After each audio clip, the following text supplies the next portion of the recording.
শীত মানেই বিভিন্ন স্বাদের পিঠা, আর এই সুন্দর কুয়াশা মাখা রাতে আমরা এখন পিঠা বানাবো, সবজি পিঠা। আর সেই ভিডিওটাই শেয়ার করবো আপনাদের সাথে। আসসালামু আলাইকুম, কেমন আছেন? ঢাকায় দিন রাত কোনো কিছুই বোঝা যায় না, যারা বাসায় থাকে আর যারা বাইরে থাকে তাদের কাছে সব কিছুই ঠিকঠাক লাগে।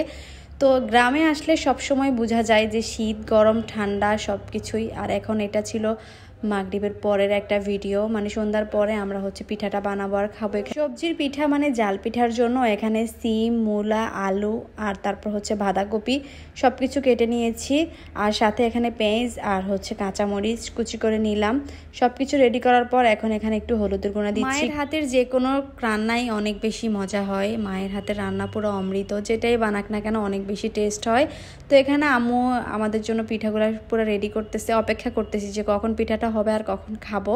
এখানে দিয়ে দিচ্ছে জিরা গুঁড়া, এখানে জিরা আর ধনিয়া গুঁড়া মিক্স করাই আছে, তো দিয়ে দিল। আর এখানে দিলাম একটু রসুন বাটা। সব কিছু দিয়ে এখন জাস্ট মাখবো। আর ডিমটা দিয়ে দিব, ডিমটা দিলে টেস্টটা আর অনেক বেড়ে যাবে। আমরা এটাকে জাল পিঠাও বলি, আবার অনেকে সবজি পিঠা বলে, এক একজন এক একটা।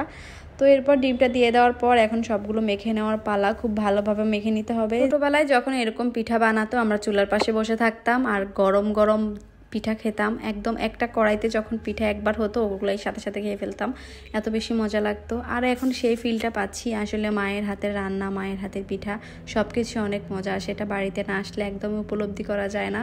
ছোটোবেলার কথা খুব মনে পড়ে যায়, এই সুন্দর সুন্দর হাত দিয়ে কত কিছুই না খেয়েছি আম্মুর হাতে। আর এখানে আটা দিয়ে দিচ্ছি, চালের গুঁড়ি আর আটা দুটোই দিলে পিঠাটা ক্রিস্পি হয় আর একদম পারফেক্টলি হয়। আর যদি শুধু আটা দেন তাহলে কিন্তু একটু নরম নরম হয়ে যাবে। তো আমরা দুইটাই একটু মিক্স করে দিয়েছি যেন একদম পারফেক্টলি হয়।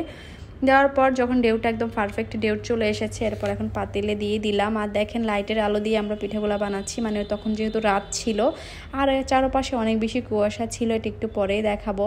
কুয়াশার মধ্যে পিঠা বানাচ্ছি। কোনো কিছু একা একা খেতে মজা নাই, সবাই মিলে একসাথে খেলে অনেক বেশি মজা লাগে। আর আমরা সবাই আশপাশ চুলার চারপাশ দিয়ে বসে আছি যে একটা হবে আর একটাই খাবো। এই যে দেখেন রাতের অন্ধকারের ডেউগুলো নিয়ে দেখাই দিচ্ছি, আমরা উঠানে বসে আছি।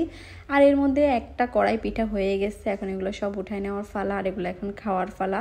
এগুলো গরম থাকা অবস্থায় ফুদিয়ে দিয়ে খেয়ে ফেলছি আমরা সবগুলা। এইগুলা খাওয়ার পর আরেকগুলোর জন্য ওয়েট করতেছি যে কখন সেকেন্ডটা আসবে। যে সেকেন্ডটা দিয়ে দিচ্ছে আম্মু। দিয়ে দেওয়ার পর এক এক করে সবগুলা ভেজে নেওয়ার পর আমরা এখানে বসেই সব নিমিশেই ফিনিশ করে দিয়েছি। আর অনেক বেশি মজা হয়েছে। সত্যি কথা বলতে মায়ের হাতের রান্না অমৃত, জাস্ট অমৃত। এখানে ইব্রাহিমও খাচ্ছে, আমি খেয়ে একদম পেট ভরপুর, আর কোনো জায়গা নাই। এখন ইব্রাহিম খেয়ে নিচ্ছে। এই যে ইব্রাহিম, সে অনেক লাজুক কিন্তু অনেক ভালো একটা ছেলে, খুবই ভালো। আজকের ভিডিওটা এখানেই শেষ করে দিচ্ছি। কেমন লাগছে আজকের ভিডিওটা কমেন্ট করে জানাবেন। নেক্সটে দেখা হচ্ছে, ভালো লাগলে শেয়ার করে দিবেন। আল্লাহ হাফিজ, আসসালামু আলাইকুম।